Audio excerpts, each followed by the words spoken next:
Welcome to Power of X-Men, the podcast where we review every single issue of the revolutionary, groundbreaking, punk epic mutant masterpiece known as Morrison's New X-Men. I am Michael Ham. And I'm the uncanny Dayspring. And I'm the new Flinkman. Oh my gosh, Hammy. Like, what was that intro? That was like a stellar performance. We're gonna use that from now on. Yeah, I wanted to replace whoever else is there. Whoever you always use. The Cable, the guy from played Cable. Oh my god, That's what Lawrence I was channeling. Bain. Lawrence Bain, yeah. You know, it's so funny. We were speaking with Sarah Ballantyne yesterday, who was the voice of Mary Jane from the Spider-Man series, and she recorded an intro. I was like, this is perfect. I'm going to forever want to use this. I have to send it to Flink first, because Flink could be on the episode. It's a shame that I couldn't be on the episode, but all I would have done is like talk about, did you have the McDonald's Happy Meal toy Mary Jane? Is she in your collection? And she'd be like, what the fuck are you talking about? She was eating that up, I have to tell you. Like, me and Michelle talking about this McDonald's Happy Meal toy. Like, Hammy, did you have that in Canada? Oh, 100%. Yeah. Gotta change her little outfits with her cool little purple trench coat. Like, iconic. And I was talking about how, like, my parents were like, oh, look at little Bopple. He's obsessed with Spider-Man's girlfriend. He has a crush. I'm like, no, I want it to be Mary Jane. That was me growing up. All of my toys were female figures. And it was like, all Jean Greys, all Wonder Womans, all this. And my parents were like, our little ladies, man, until I started to get into like a Barbie territory, and then I think they got nervous. They were like, why does he want an aerial Barbie? Why is he playing it with it in the tub? What's happening? What's happening to our little boy? What happened to our little baby? I miss playing in the tub. Wait, I miss like playing with action figures in the tub. You're still playing in the tub, but it's just I had the Batman mansion, the Bruce Wayne Manor, and I would submerge it in the tub. Like, I would have a special, like, the everything. Gotham gets flooded. No, that shit was durable. That's not like the shit we have today. Those, like, were made to last. That is disrespectful to Wayne Manor, okay? But you were No Man's Land before there was No Man's Land. Congratulations. You wrote the plot of the Robert Pattinson Batman movie where the floods come in. Good job. God, I had so much fun with my Batgirl figure and Catwoman. Oh, that was a time. Speaking of toys, our little man here was at Toy Fair, which is like a childhood dream come true. Toy Daddy. Guys, I was in my head. I don't know what happened. I kind of like got there and I was like, man, everyone here is a grown-up. Like, what business do I have being here? And I went to Bandai first because I was like, oh, I have an appointment, but surely I can just walk right in now. And I go up to the lady in charge of the booth. So it's like New York Comic Con, except everything is like sectioned off. And they have like a gate attendant at every booth, and you have to check in with them, and then they grant you access into the booth. And like Blainer Things and Adventures in Collecting like sort of warned me about this, but I was like, nah, I don't need to plan anything. I can just show up and be my normal charming self. When you say they're like all adults, like what do you like? Is it just a lot of business people there to like see what we're gonna buy for the next year, like Target executives and stuff? Yep. Oh, yeah. It's a trade show, like an industry trade show. I don't know how I would compare it to. It's like BEA, which is Book Expo, where it's all the publishers and the authors come together to talk to like retailers and like Barnes & Noble, Amazon, or just like book bloggers. That's how this was, but with toys. So it's like these people are like in suits and they're ready to like have you carry their products. And then you're just there to make silly Instagram videos. And exactly. Like, let this man in. I'm here like, boom, what's up? I'm here with Playmates. But no, it was really intimidating because like you try to go up and they stop you and they don't let you go in unless you have an appointment. I didn't even try for Hasbro because I was like, I would be mortified if I got like turned away from Hasbro. Like, I don't think like Ryan Ting would have let you in. He would have, of course he would have, but I didn't want to risk it. But I did go to the Diamond Select booth, and Pedro's going to love this story. I don't think I've told this to Pedro. And I was like, oh, I can just walk into this one. But I actually went in the back way.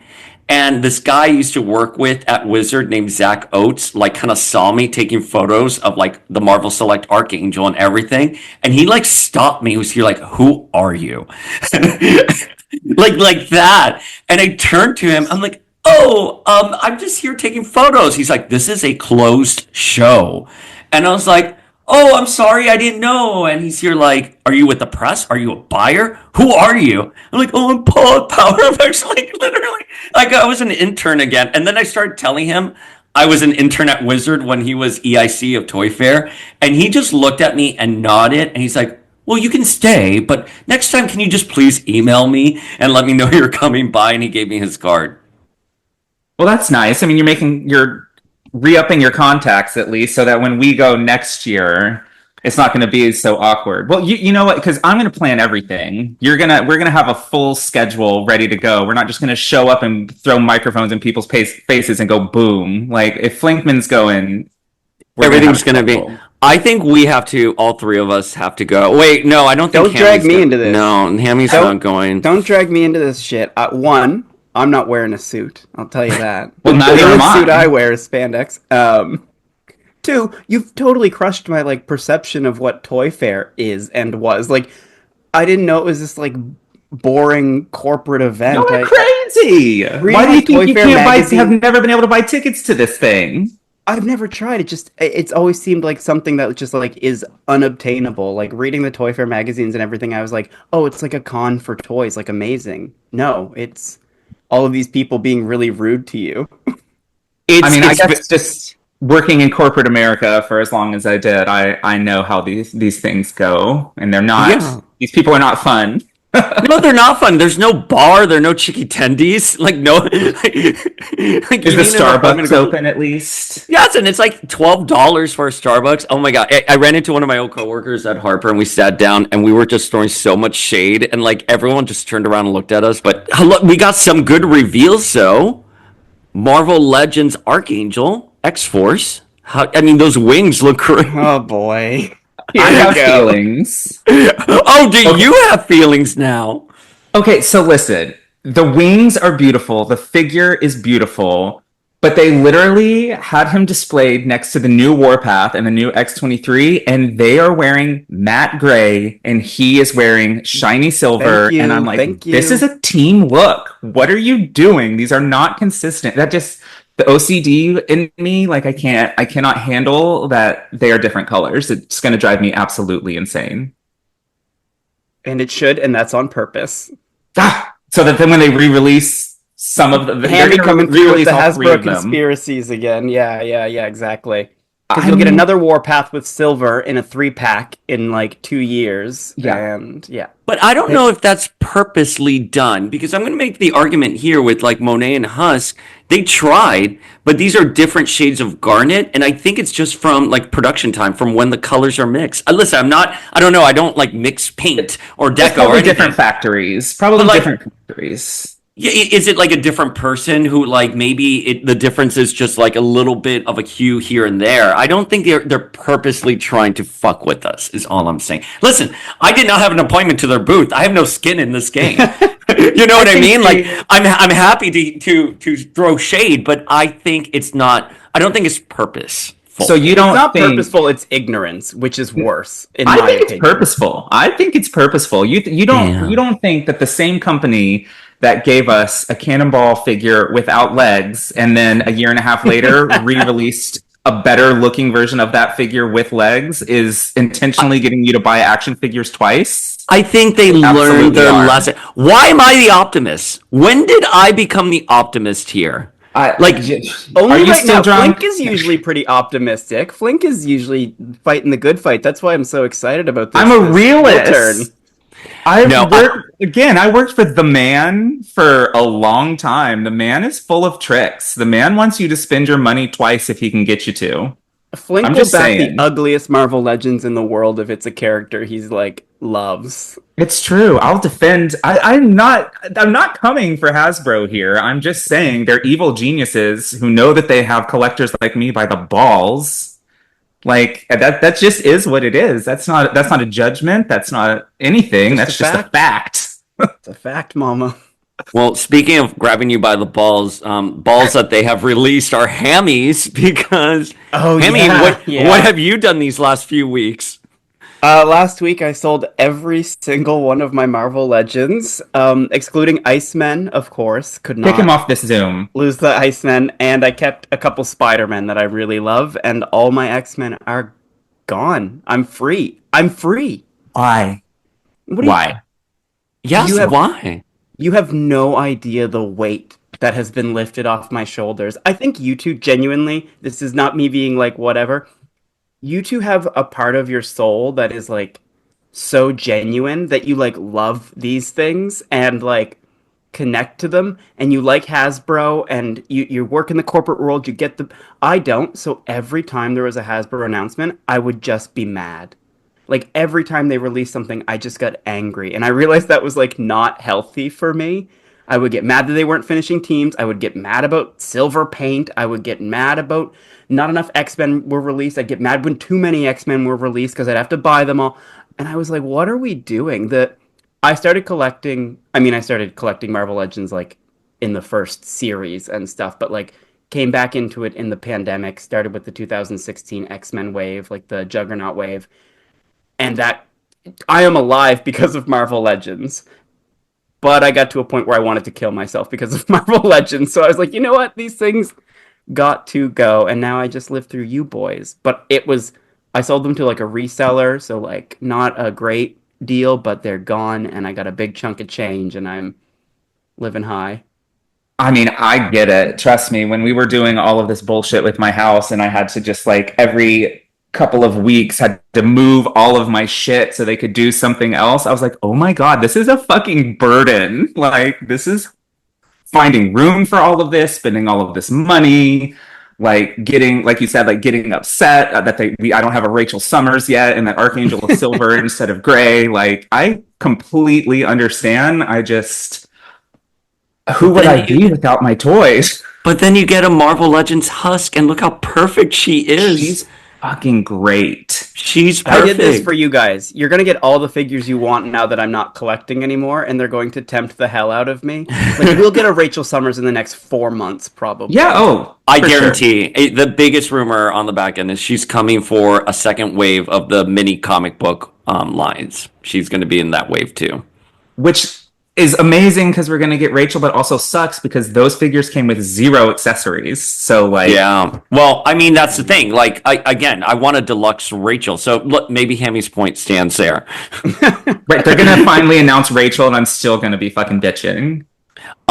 Flink, do you remember when we talked to Sam Hatmaker, and I think he's living in LA now, and he's here like, I just sold all my toys, all my collection, because he had like the biggest Wonder Woman collection. He's like, I sold it all, and it was so liberating. And he's like, you really should try it, selling all of your possessions, and you're like free from like so much like stress and anxiety. And I feel like Hammy's having his moment there, but with Legends. I am, because I have so much other nerd stuff, so now that I have like quite literally 5 glass shelves that are empty now, I can try to take that out of storage and start getting that stuff up there. You have transcended to a new level of fandom where you're no longer attached to your things. That's good. Good for you. It's so Congratulations. nice, because anytime there's a review now, I get so excited for you guys and not mad for me.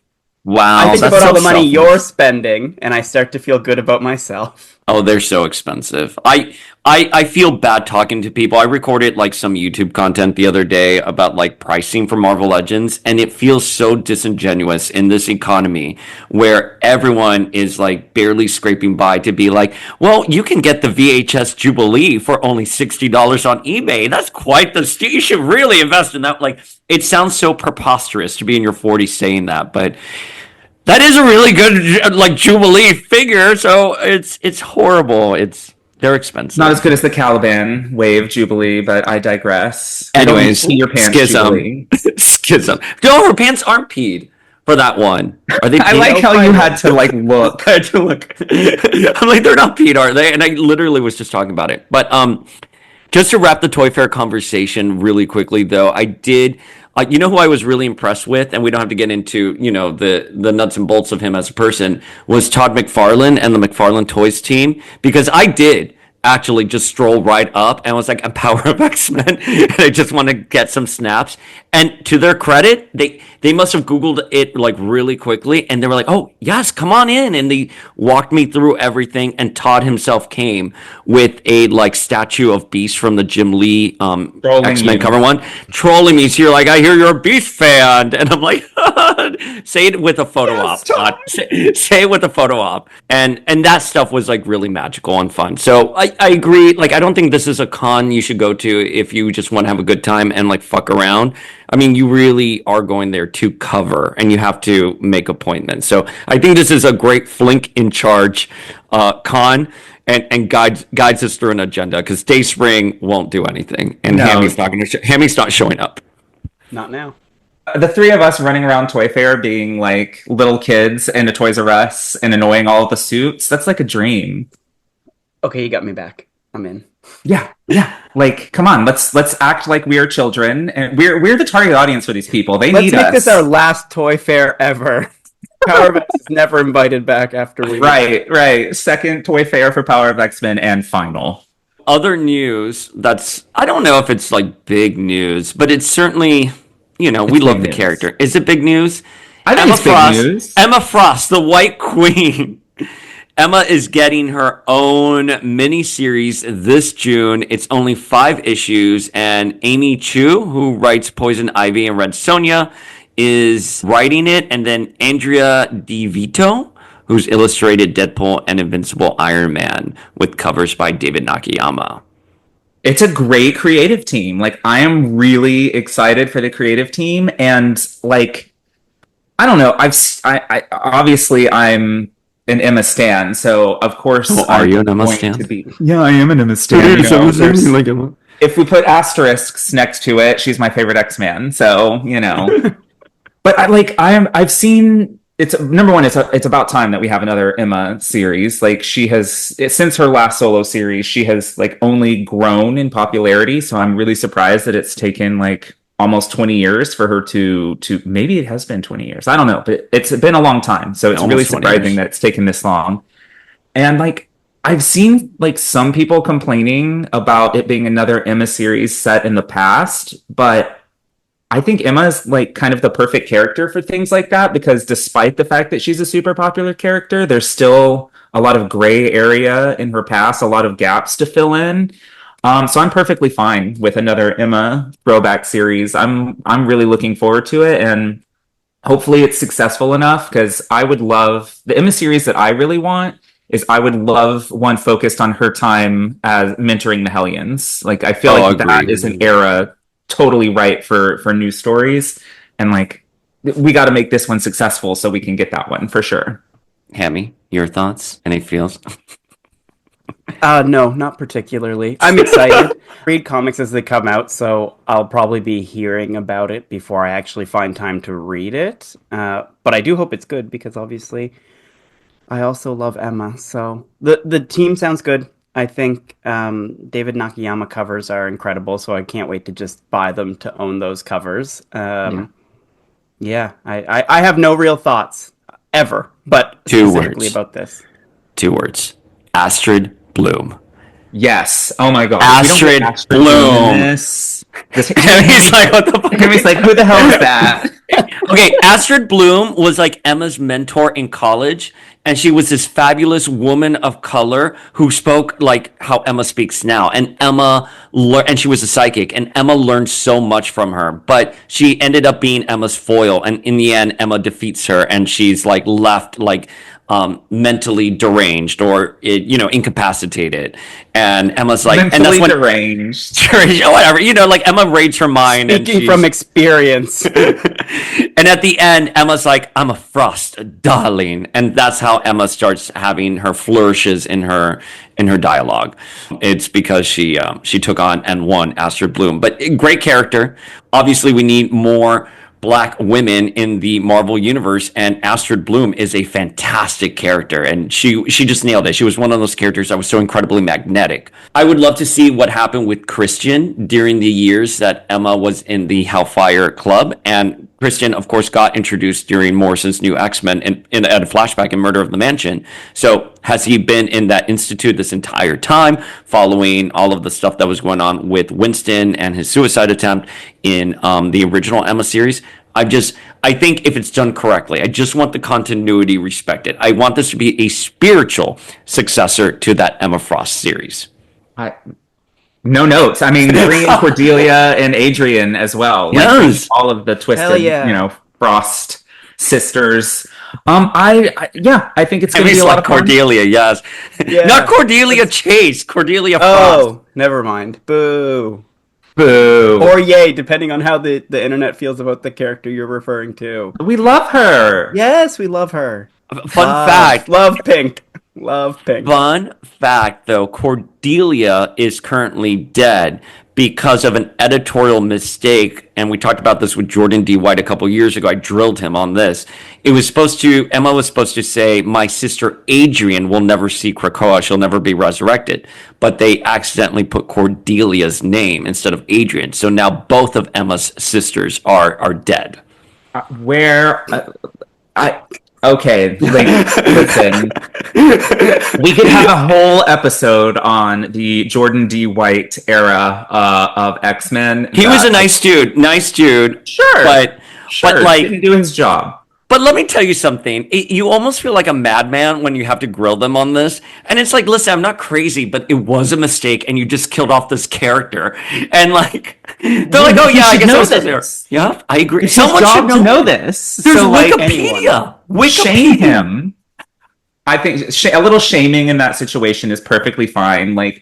It's not crazy for you to question him about his mistake. It's crazy that he is paid to edit the X-Men books and allows mistakes like that to happen. And the thing is with Cordelia, Emma can't use her powers in that series on Cordelia, but I don't think it's ever established what Cordelia's powers are. It's just left sort of nebulous. Let me just look right here. She's immune to Emma's telepathy, according to the Marvel Wikipedia. So yeah, it's been implied she's a mutant, but it's never been outwardly delineated. So again, you just killed her, and we don't even know if she's a mutant or not. Sorry. Rude. So I guess if she would be resurrected, then the through line is she is a mutant. If they're paying attention. No, I know. I hate boring. Boring. No, I'm kidding. Hammy's I gotta go. And okay, anyways, the Emma Frost series is coming in June, and we're really excited for it. We love it. We're going to discuss the Iceman 2001 series today, and of course, we had to bring Hammy in to discuss it. Who else but our number one Iceman stan who sold off all his legends except for the Iceman ones. Baby, yeah, 100%. I can't get rid of him. He's perfect. You couldn't quit Bobby even if you tried. Even if I tried. And I wanted to know, do you, when you say all your Iceman figures, I can't remember, do you have those three variants from that X-Men X3 wave from 2003, where it's Ultimate Bobby, regular Bobby, and then Bobby Drake? Yep. Yeah, those are great figures. Yeah. They are. Well, they're a little busted looking, but they're good for the time for sure. I'm still waiting for a good Iceman, I feel like. Anyway, we've done the toy section. I think it's trivia section, and as our guest, Hammy gets to put us on the fucking icy. I was gonna say hot seat, but I guess icy. Ice seat. More. That's such a Bobby thing to say. I know. Okay. Nice to meet you. So, fuck. Why do I like this guy? So I've been asking myself that for 20 years. I have a bunch of questions here. They range in difficulty. Nothing too hard, but I know you guys aren't huge Ice fans. So we'll see how they go. I wouldn't say I'm not an Iceman fan. I would just say that I definitely have gaps in my knowledge about Iceman. How about that? I don't have an encyclopedia-like knowledge of Bobby Drake, but I'm going to do my best here. I can't on the fly give his history like I can for God Queen. Sorry. It's like you bitches. Sorry. Yeah, you guys, when you guys do trivia to each other, it's almost cruel. You're like, what outfit was this one character wearing on this page of this comic book? And then you'll be like, wow, are you even a Dazzler fan? You don't remember the color of her shoes in issue 3 on panel 4? That's him. That's him, by the way. That's not me. That's true. That's true. I only retaliate when he pulls shit like that. No, Hammy, you don't understand. Flink goes, wrong, and it boils my blood. Good. If Flink's questions to you, though, they're like, what color is Jean Grey's hair? And you're like, well, it depends on which issue you're looking into. It can be a crimson in some of the series, and depending on the art direction from the... And I'm like, oh boy. And then Flink goes, Yeah. The answer is red. Welcome. You nailed that. You nailed that. This is our dynamic 100%. All right, boys. So I've got a bunch of questions. We're going to do... Let's do first to 4. How's that sound? Okay. Random enough for you guys? Wait, is there like a prize at the end? Like, do we get a signed like Hammy autograph? Yes, you get an Iceman print. Do you get to pick like what we read next? Do we get to give you reading assignment? Like, what are the rules here?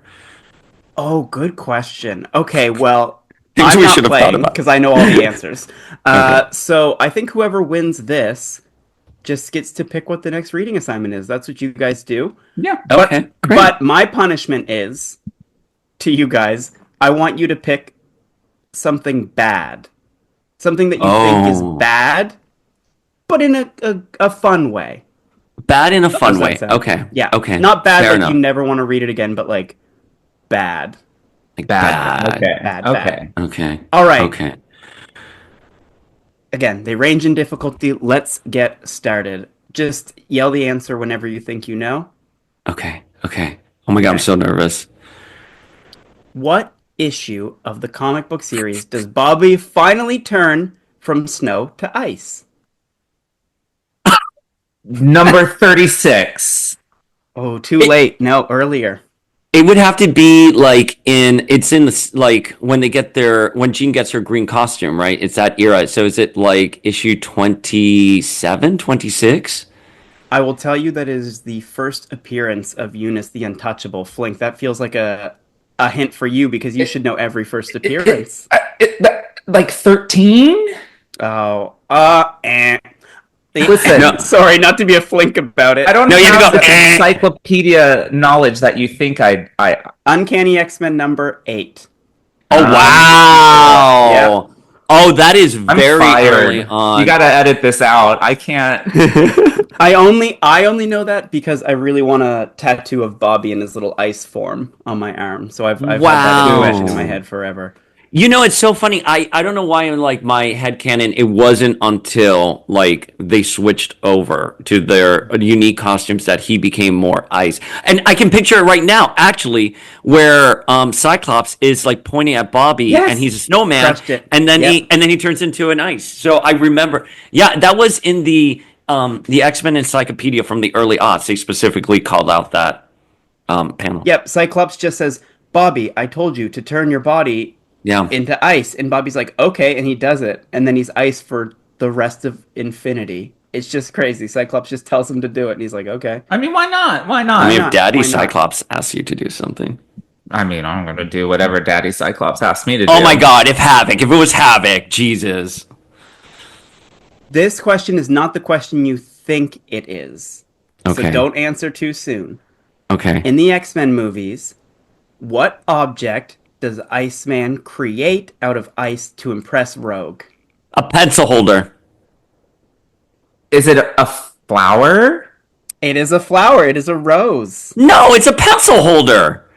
In the desk. Where he goes like this on the desk and he puts his hand out. And makes a flower. It's a pencil holder. It's a fucking flower. No, wrong. Pull up that scene right now.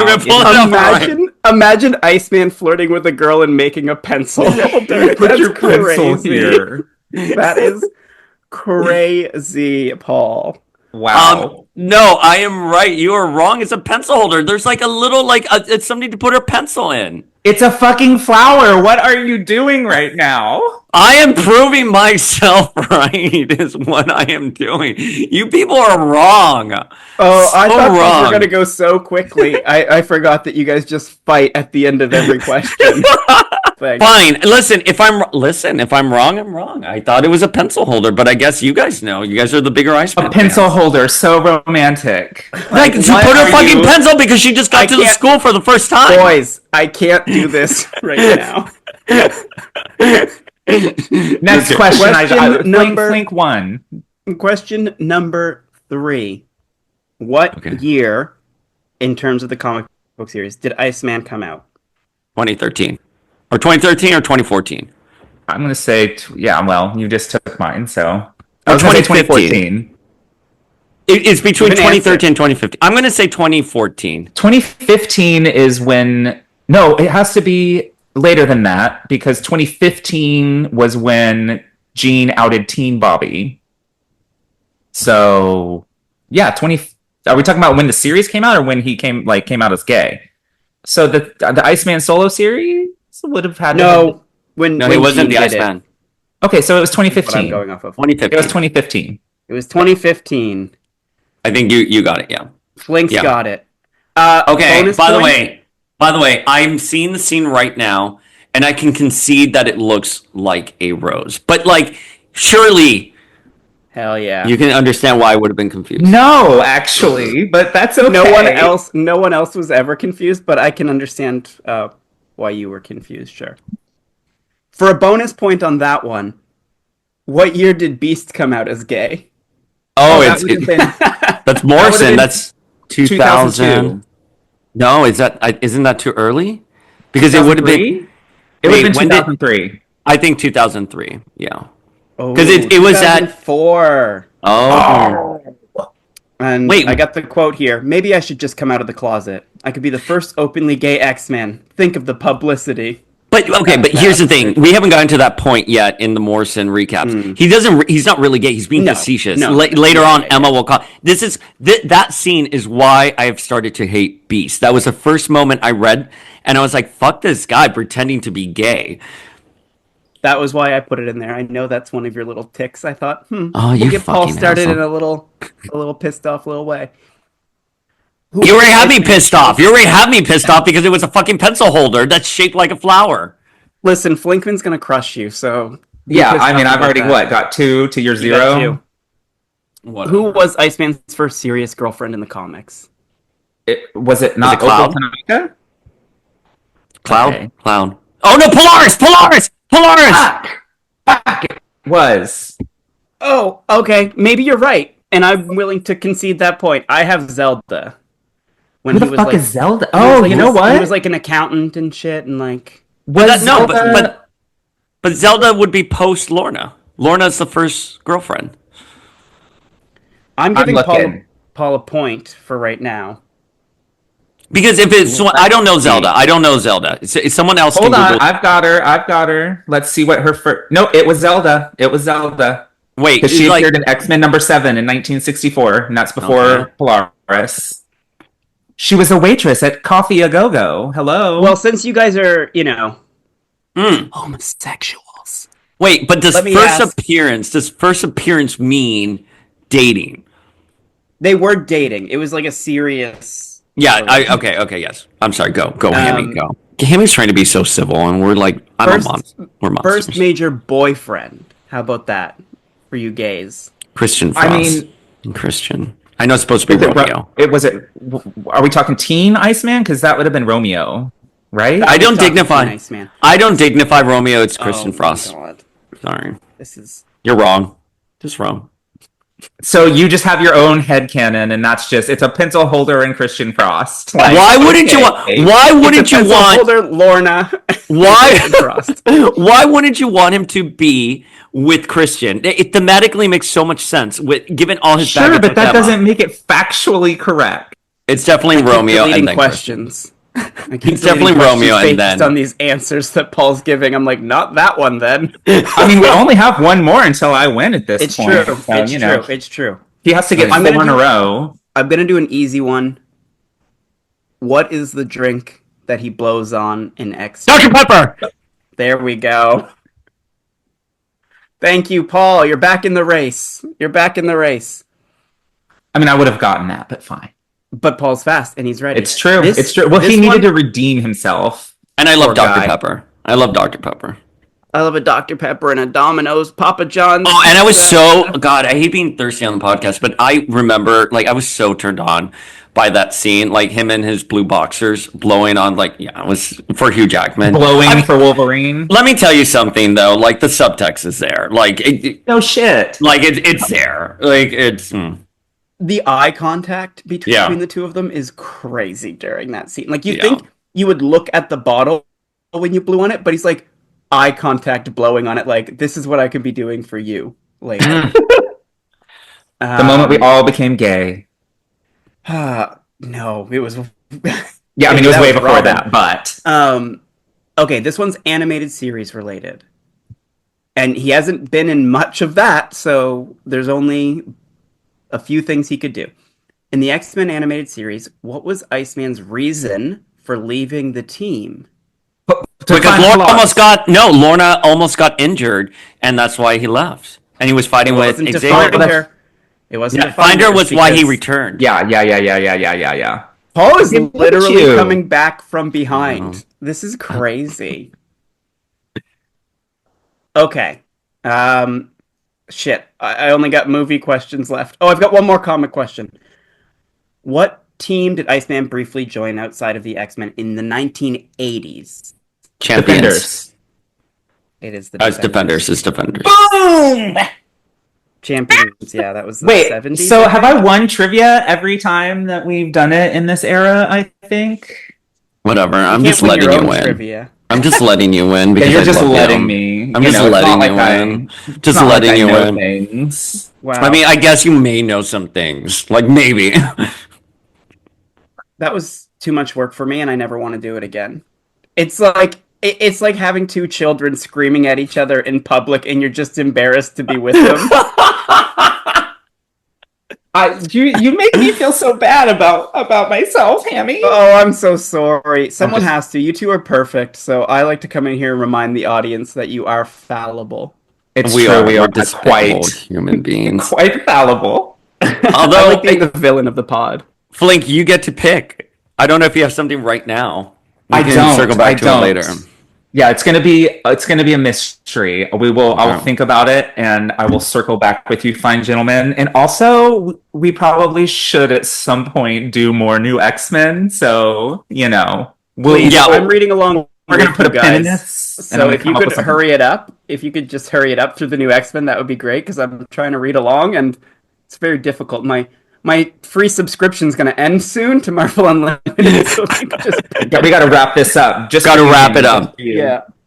Okay, well, today we are not, once again, covering new X-Men, but rather Iceman, the second series, which is a 2001 by DNA, who are the writers. And they, of course, would go on. They're a writing duo who would go on to do multiple X-Men titles. And more importantly, they rebranded Guardians of the Galaxy as the team we all know and love now. That was 100% them. Those were not the Guardians of the Galaxy before DNA. So give them some credit, because Marvel Studios doesn't. No, this is yeah, that is quite the topic out there these days. But this Iceman series came out December 2001 and pubbed through March 2002. So I would have been a senior in high school. Like, you would have been a sophomore. And Hammy, Hammy the condom would have broken yet. He wasn't even born yet. Oh, junior high. I was trying to be nice to you. But I remember this series. Like, I remember seeing the covers, but I never got to read it because I couldn't find it. Once I really came back to comics, I couldn't find this series anywhere. And for the longest time, it evaded me. I was always curious about it. I'm going to be completely honest and just say I wasn't even aware this existed. So, wait, until now? I mean, yeah, no, I really had no idea that this was a thing. No, I'm lying. I don't know if you're lying or not. Like, I can't read it. Sorry. No, I'm being 100% truthful. I did not know this existed. Real? Wow, I am shocked by that. I really am, because you do know things, Layla Miller. This was the the comic cover of this, the first issue, is what inspired me to do my first ever Iceman costume. So I had never read this either at that point, but this image had always come up when Googling Iceman. It was always him in this black leather trench coat. And I mean, obviously you see that in the Uncanny X-Men around this time as well, but it was like this specific cover where he just looked so fucking cool with his little stupid glasses. And so my first Iceman costume was all leather, but the one arm I did all up in ice because I love the look of just the one arm. And this was the comic for me that was like, oh, I have to cosplay as Iceman.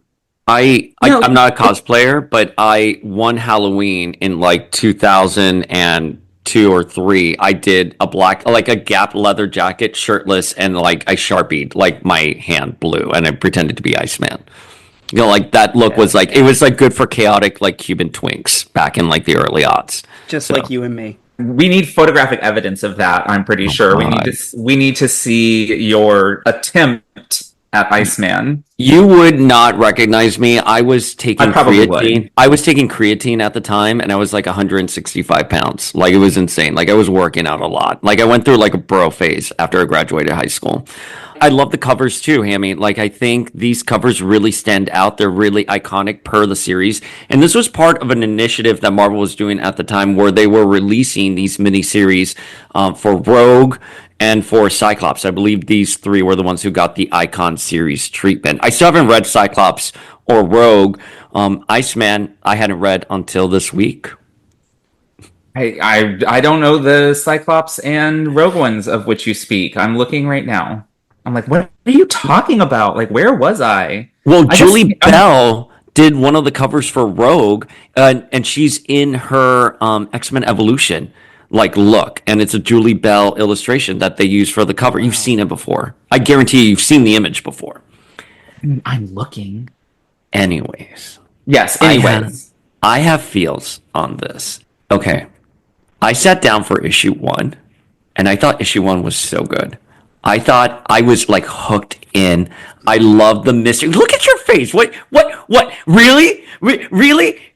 It's fun. It was fun. Like he just arrives at the airport. He gets attacked. They steal his genetic material. We find out that he has an illegitimate son, and then he has to fight, and then his powers explode, and boom.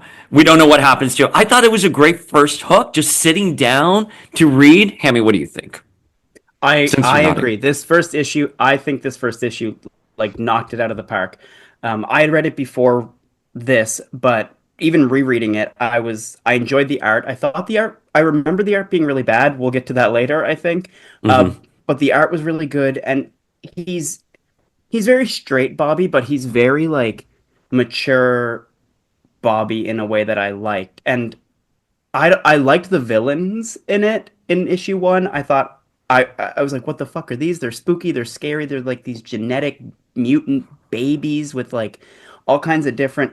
It was very cool. And then it being like so much happens. You find out he's got a kid, you find out he's here, you find out like the kid the mother of the kid is like backstabbing him. You find out that they're trying to steal his DNA. Like so much happens in this one issue. It's kind of crazy. The And then, he augment. just explodes. He just explodes. But I just want to, the augment are not kids. They're sub-adults. Sorry, yes. My face cracked when I read that fucking line. That's where I put the book down and I was like, what the fuck is this garbage? This comes later on. That is the most 2025 stuff. You can't see like an executive order that says like all sub-adults must be required to, and you're like, just say children, just say you want to put children in cages. And they're like, no, we're not putting children in cages. All sub-adults must be detained to a, like, sub-adult is brilliant. It's so good. Okay, well, when you put it like that, I'm not going to disagree. Like an evil corporation that's like, we're not detaining children, we're detaining sub-adults. Like, fine. In that regard, I like it much more. But just to frame it really quickly for the family at home, issue one, Bobby gets a call from Opal, who is his girlfriend from the X Factor days, and she apparently has given birth to a son, and it's Robert Jr., and Iceman travels to Hong Kong to meet to meet her, and they're at the Winterbrand Technologies Corporation, and there's some kind of genetic illness with the kid, and Iceman's going to have to stay in Hong Kong to try to help cure whatever he has. But really, there's more of a nefarious thing happening in the background with like the CEO, Aline Weiss, who really wants Bobby's genetic material to basically do, like, Flink, I'm curious if you picked up on this. It's basically the U-Men before we got I don't know if it was when we got the U-Men. He's literally on the phone with Sublime. And I didn't know. I didn't pick up he was on the phone with Sublime. What are you talking about? He says, yes, Sublime. He's literally... Wait, what issue? I obviously missed that. Okay, well, hold the phone. Let me find it. I think it was the scene where he started to like make a pencil holder. It had to have been, obviously. But no, he's like, Elaine is like on the phone and says like, yes, Mr. Sublime. Like, so. Right, I missed that part. I missed that. To me, that was like, were you drunk when you read this? No. I mean, I was cozy. The Augmen were obviously giving major human vibes, and I was kind of like, as I was reading the first issue, or the second issue is when they kind of really get into that, I was thinking that it would be kind of cheap to have both of those stories running practically concurrently, because Sublime first appeared August 2001, Annual we're going to be covering next, and then the first issue of this was December 2001. So if they hadn't been connected, that would have just been the X Office being lazy and allowing two very similar stories to be happening at the same time, which is not to say that they wouldn't do something ridiculous like that, but I was pleased that they actually connected the two. But that first issue, though, I thought was really good. And I put it down, and I remember thinking, like, well, I know Bobby doesn't have a son, so, like, this is obviously a ruse, but I was really curious about it. Page 7 of issue 3, he's on the phone as he's like getting all hooked up to his stuff, and he says, yes, sir, I will. Thank you, sir, and good night to you, Mr. Sublime. Okay, well, issue 3, I definitely... issue 3, we're going to be talking... Fair. Issue 3... we're going to be fighting, I think. It seems Did you like issue 3? It's Skottie Young! It's early Skottie Young, and he's channeling Humberto Ramos. His Iceman looks very Messiah Complex era, which is the, shirtless Bobby with cargo pants on. Like, that is very much my Iceman. And even if it's not, like, necessarily the greatest art in the world, I don't know. Like, it's very, like, reminiscent of my favorite Bobby. So I was happy to have him for that issue. Call me crazy, but issue 1 is, like, such a perfect issue. Like, the amount of fighting, there's like a great action, there's a little bit of a love scene, there's a big dramatic twist where you find out Bobby has a child, then the issue at the end, there's a big dramatic twist that you find out they're using him, he explodes, you've got this great cliffhanger where you're like, wait, is Iceman so powerful that like his body can just shatter and turn an entire city into ice? Like, it's very good, and the story really goes off the rails after issue 1, but the thing that happens with issue 2, and I like the character. We get introduced to Fodog, who is this like local hero. I like the character quite a bit. I thought the character was really great, but it just felt like the book switched like genres all of a sudden, which is fine. But there was just something that happened at the end of issue 2 and issue 3 that it lost me. It lost me in terms of a reader. I mean, my thing is, given the amount of time they spent like setting up Bodong, I can only assume they thought that they would have a chance to revisit him. I really don't think that that's happened in the 24 years since this, and if it has, Familia, please let me know that I'm wrong, but I don't believe we have seen him again. I don't know, guys. I mean, you're talking about how great the first issue is, but I'm kind of like, I enjoyed the issue. I enjoyed the series, mostly because the art has that 2000s vibe, that early 2000s vibe that I really like. And there's just something about the way comics were colored in the early 2000s that just is beautiful. And I'm going to say I love Bobby's fit in the first issue. I would wear that look even the stupid glasses and the stupid crystal necklace. I would wear it all.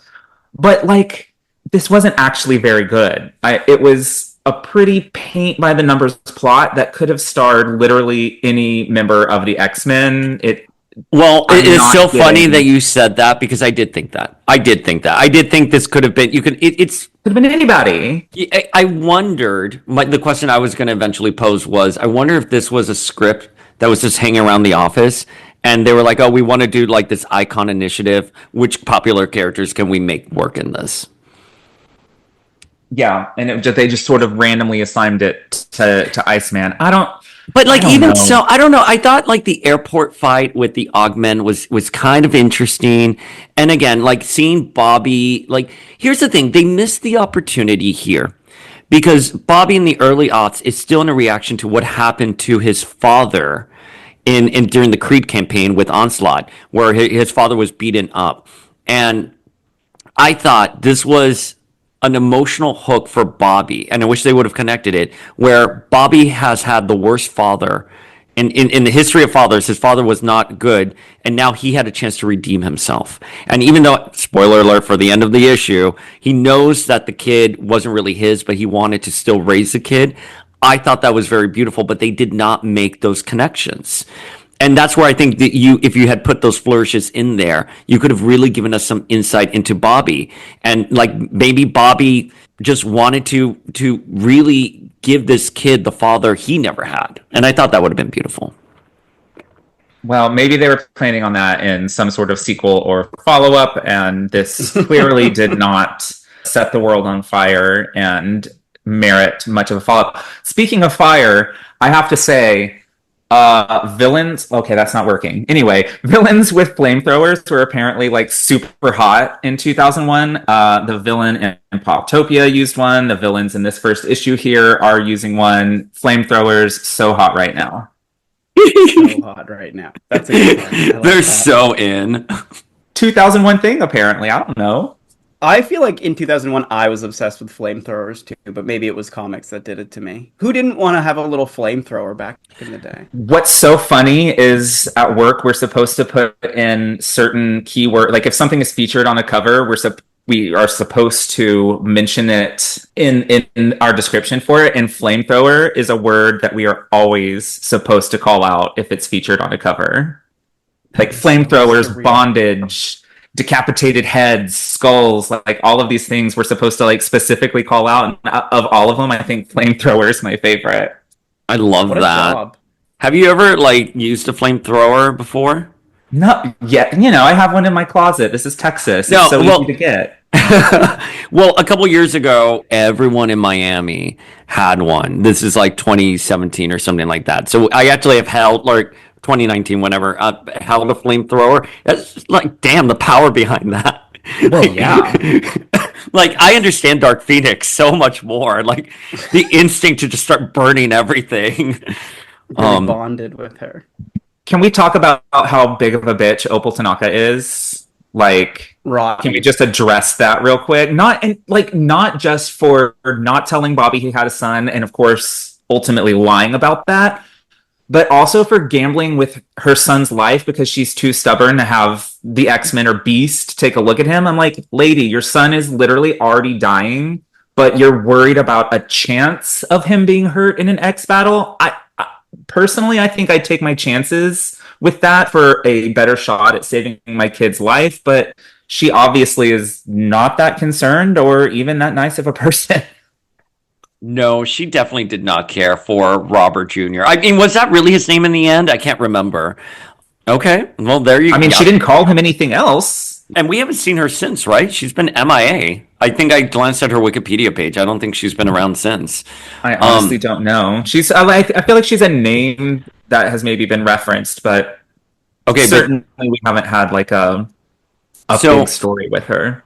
One of the things, though, that I think is confirmed here, though, is that Bobby and her slept together. And that was a really interesting thing because Polaris, during her bachelorette party, would eventually say, you don't sleep with a boy like Bobby. You endure Bobby or something like that, whatever Polaris said. So I thought it was interesting that they had a physical relationship, just because, again, in the era of this, that had been coming up, because Chuck Austen would be writing Bobby as in the closet. I think given the nature of this series, I don't think much thought was put behind it, but that's why I think that, like, had Bobby just been like, yeah, I never slept with her, and now she's claiming this is my son, but I'm still going to say yes and raise this kid because I had a shitty father figure, would make a very compelling story. Well, but I mean, we prior to this, we already knew that Bobby had sex with a woman. I mean, Cloud. Yeah, well, Okay. maybe Yeah. in their man form. I don't know, but like it was more than implied that they had sex. So Yeah. Bobby was not a virgin. No, I know. I'm not implying he was a virgin. I just think it was interesting that there are these conversations happening parallel during this era. Yeah. And again, I think I like the series. I think I'm a little bit more forgiving for the series for the potential it could have been. But I'm team you on this, where I think this was a script around The Office, and you could just insert Cyclops into the story, and he doesn't need any more kid drama. Yeah, I was gonna say no. Find Warren. You can insert Warren into the story. I think Warren with Candy Sutherland. Yes, wherever Candy is at this point. I could buy that. Cyclops, no, but I could buy it with just about any other male. It could be Gambit, it could be Warren, it could be Logan. Well, he doesn't need any more kid drama either, but it could be a lot of different. It could be a lot of different characters. But there was something. What were you saying? You were talking about the art and everything, and like. And Hammy, I'm curious about this for you, but like when I started reading it, like the Skottie Young, like listen, we like Skottie Young here. I'm not dissing the art. It is a jarring transition from the overall theme. When I got to issue 3, I did start checking out. And the first first issue, I was into it. I was really into it. I was like, oh my God, this is so much fun. And then issue 2, I started weaning. And then issue 3, I was like, okay, like, let me just get through this page. And then I thought the final pages where she just leaves him a video message.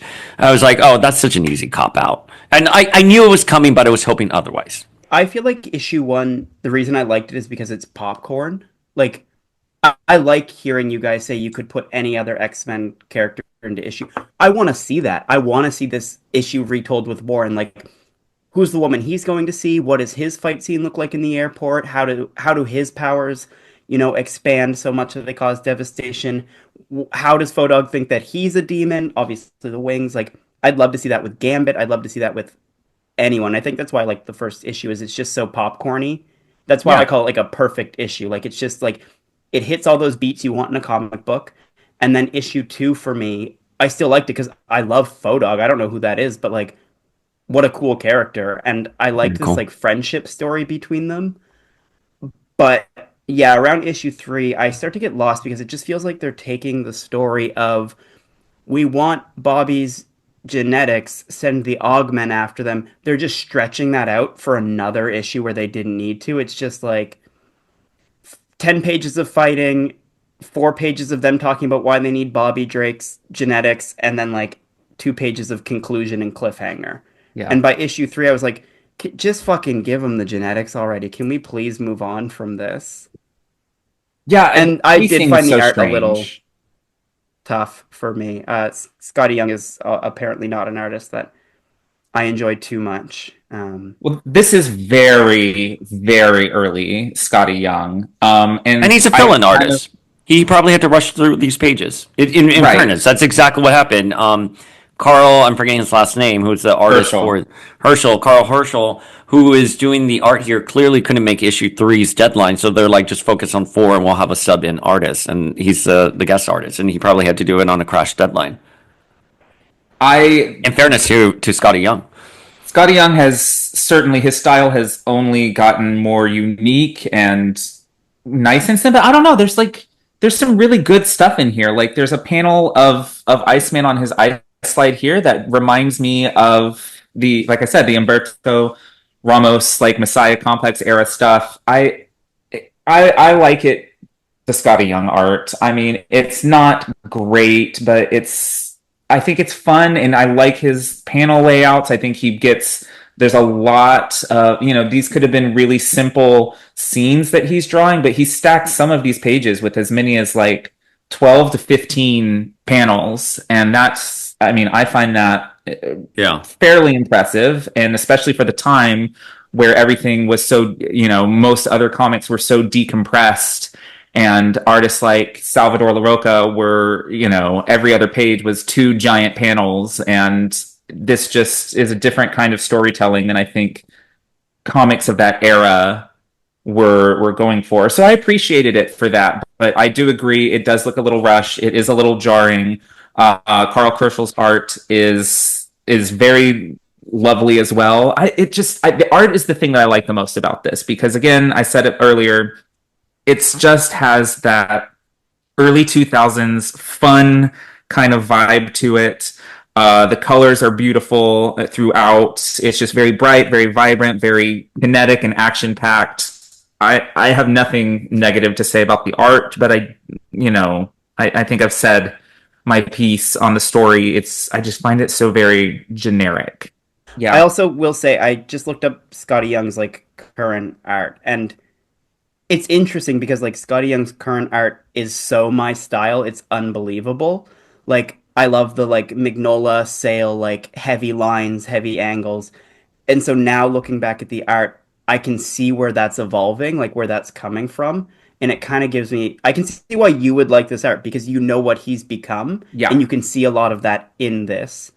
I would Versus say me coming into it and being like, oh, Right. it looks like graffiti or something. But if you look up the cover to New X-Men number 43, that is, when I think of Skottie Young, that cover is what I think of. And I don't think he's topped it to this day, even though he's now like Marvel's most popular variant cover artist. It was that his work Oh yeah, on that's beautiful.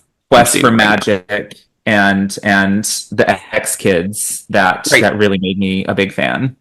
And I don't want the conversation to like steer away from this. That like I don't the art just switches the tone. I'm not saying it was bad. I think he is clearly a fill-in artist, and I think that's evident. However, his quality of narrative and stuff like that, and his use, like when Bobby has like his really like thin arm with the big ice on it, it's gorgeous. It's a fun panel.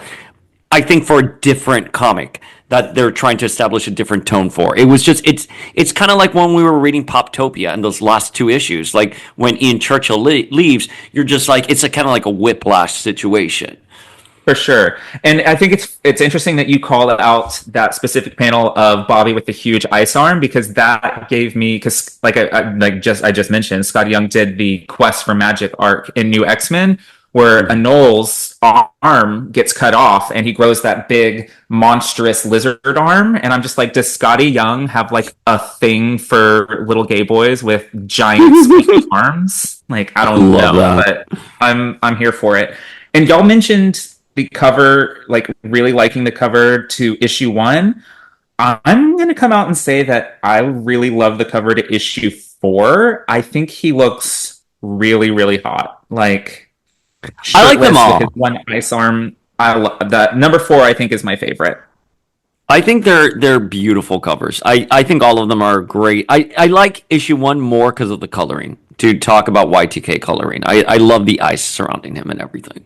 Yeah, no, I think it's really interesting. I think issues 1 and 3 have very similar covers, and then issues 2 and 4 have very similar colors. It's like they didn't have a whole lot of cover ideas, but all of them are still really quite nice. I'll be honest, like overall, I'm so glad that Bobby didn't get saddled with a kid. Can I just say that? Things don't work out well for X kids or really any superhero kids who aren't related to Reed and Sue Richards. And that's kind of a story that we've seen play out again and again and again. You know, Shogo didn't wind up making Jubilee any more prominent. And in this case, if Bobby had a kid, we might have lost all of the great development that Bobby has had over the last 10 years. Maybe I'm just selfish and want Bobby to play for my team. I don't know, but I'm just beyond thrilled that he does not have a child running around. Yeah, I remember reading this years and years ago for the first time and being like, did I just not know that Bobby had a kid? And then reading it and thinking, oh, I bet the kid dies. Like, I bet something bad is going to happen. I mean, spoilers, it's just not his and it was a lie. But yeah, I remember being like, no. No, the character I think I am cannot have a kid. The No. character that I relate to cannot have a kid. That's going to change so much about this character. I'm so Luckily- glad that he. I'm so glad the kid wound up just not being his instead of dying, because I would not want Bobby saddled with dead child trauma either. That's true. My God. That's true. I thought he was going to become one of the Augmen, though. Like, isn't that like you have these demonic babies flying around Hong Kong? Why wouldn't this child, in order to save its life, become an Augmen and start terrorizing? Like, oh. And Come then maybe on. 30 years later, we can have the child show up and be an Iceman villain for An a Ice- story arc. That would be perfect. Done. Well, actually, Opal is she's a main villain. Like, she's Bobby's arch nemesis. She's Bobby's Literally. saber tooth. After this shit, like, this is aggressive. Because you know what? Here's the thing. Let me tell you. This is how a normal person would have handled the scenario. Oh shit, my kid's sick. Oh, the X-Men are like leading geneticists. They have Hank McCoy. Ring, ring. Hank, my kid's sick. Can I fly over? Don't worry, we'll send the X-Jet for you. We'll have Bobby come get the kid with you. And then you can stay in Westchester. Perfect. I mean, That's it. Opal's just she's clearly something's wrong with Opal Tanaka, and you know I confirmed that we have not seen her since, and that's perfectly fine with me. She does not come across well in this at all. There was like I know you guys aren't reading Manhunt, but No. like the NYX issue of Manhunt, like Xavier concocts this elaborate lie to the NYX team, and I'm like, if he had just said the truth, they would have helped him. You know what I mean? Like a lot of the stuff could be easily like just straight communication. But Well, I don't know if you heard, but Professor Xavier is a jerk. There's no reason to lie. Here's the thing. There could Yeah, be a no. compelling reason to lie in the story if the writer provides that compelling reason. Here, she did not have a compelling reason to lie. Again, she could have saved her kid easily. And I know they wanted the kid because they wanted the genetic material, blah, blah, blah, for Bobby. So she was being blackmailed. But like you could have just called up the X-Men. That's it. It Right. would have been easy. That's it. And these what are they like, do. that's what they do. Anyways, I hope Faux Dog returns. That's it. Yeah. That's my only takeaway. 24 years later, the return of Faux Dog is nigh. Like why hasn't he been a member of the Guardians of the Galaxy? Come on. And I hope so Bobby Jr., or whatever the kid's name is, wakes up one morning, it's like, my mom's a bitch, and like leaves her. And then Bobby has a surrogate son. And that's how they resolve that plot. No, that's okay. No, we're That's good with fine. that. Actually, You're thank good, you we're so good. much, though. Robert Jr. died of his disease. Sorry, R.I.P. Little bit, baby Robert is dead. Is that your headcanon? He just died? Yeah, I mean, listen, Yeah, who yeah. did she go to solve the problem at this point? If she didn't go to Hank McCoy, if he didn't fix it, I mean, maybe she knew, teamed up with Moira somehow, in the dungeons of Krakoa. I don't know, but Reed Richards. She went to go see Reed Richards. sure, That she could. great guy. Listen, don't come for Reed. I love Reed. He's Oh, awful, sorry. but I love him. But that's okay. I love Paul, and he's awful too. I know. I'm a despicable My God. human being. I Despicable. do have to say, I love the Ariana Grande cameo in issue 2. This fire controlling person who only says "yeah" like over and over Oh, and he over. does. Yeah. Yeah. Yeah. But who knew that little baby Ariana was an Augmen? Like, good for her. She's been relevant longer than we thought. That's Slay. right. That's right. Yeah, issue Paul 4 just says was kind slay of because he doesn't boring. catch my pop culture references. Paul is off in the corner just eating right now. He's like, "What?" Oh, so I forgot. I'm like, I was I don't checking- know this panel. I don't know the panel. I apparently I'm like, oh, I love these like first couple issues, and then I'm like, wait a minute, I don't remember that. But Yeah, it's right when him and Fodong enter the action for the first time together, and Bobby's like, figures they'd send a pyromaniac against me, and all of the flaming head person says literally across 3 pages is yeah.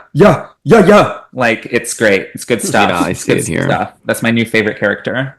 Gentlemen, I don't want this to be the longest episode you've ever done on this series. So let's give us some final thoughts and get Flink off to brunch. I mean, I do deserve brunch. It do is the deserve week brunch. of my For reading 40th this- birthday. You deserve brunch. Oh, 40. Oh, jump scare. Paul, I pretty know, terrifying. 40 was over 40, but you, I had no idea. No, I'm 40 is officially great. in the 40 club. It's great. I love being 40. I would never want to be younger. I don't Sidebar. mind it so far. I like it I mean, so it's been much. kind of a crazy few days, but like, I'm older, I'm wiser, I'm not the idiot I used to be.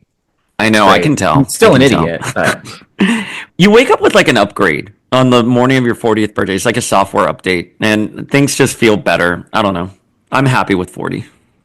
so we have to be. We have to tell ourselves these things. I'm not Don't worry, telling. Hammy, Anyways, one day, Hammy, you'll be one of us. I don't want to be Hammy's age of 27 ever again. That's right. It's miserable down here at the bottom. Final thoughts. I like Flink's headcanon that Robert died. That's Yeah, it. he's just dead. He's dead. Like, he Talk just about died. that. He succumbed to his genetic disease, and he's gone. And he took Opal with him. So Listen, Opal's a bitch. She clearly does not prioritize getting her child the best care possible. So, like, the consequences of that, Bebe Robert, R.I.P. So sorry about that. I want You guys Fodog to are return. crazy.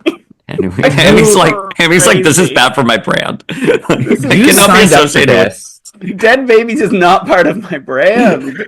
Bobby, to have a kid. So I don't. But he's not Bobby. I hope little Robert is alive and well and is the child of a different man. She And he's just away went from back Opal. to Batman. Yes. Fine. That's all. That's much nicer than She what I went to had planned therapy. for. She's a much better person now. It's fine. She's not being manipulated by that CEO scientist. She's living good. She's not, secretly working with John Sublime. It's fine. It's good. No, not at all. Not at all. Oh, I liked the series. I think it was good. It got slow at the end. It's fine. As an Iceman fan, it was a fun read. I think as a normal just comic fan or general X-Men fan, this would be pretty bad or uninteresting, especially when you've got all new X-Men going on. Like, there's a lot better storytelling happening right now. So to take a break to read this would be crazy.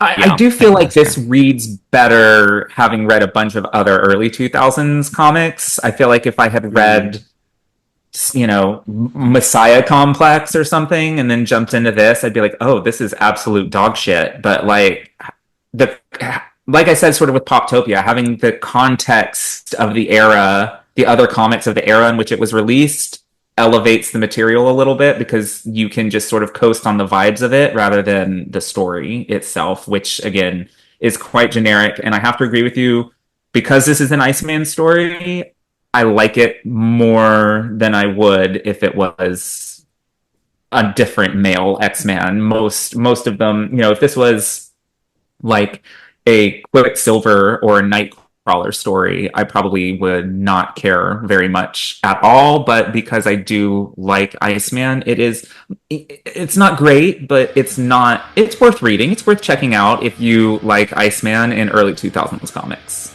A quick read too, like not a ton of dialogue.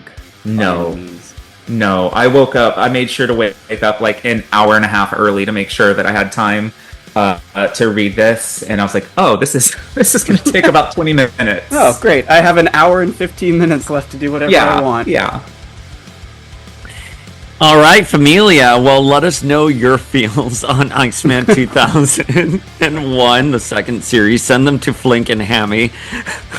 Don't send them to Power of X-Men. He doesn't. Don't send them. I don't. I'm managing so many comments. Like, everyone's angry about everything. Like, the internet's always like, Hammy knows. Hammy's getting ready. No, yeah, I know. No, you're good. No, there's so many. You only do this for the money anyway, right? I'm banking so much. Yeah. So much money.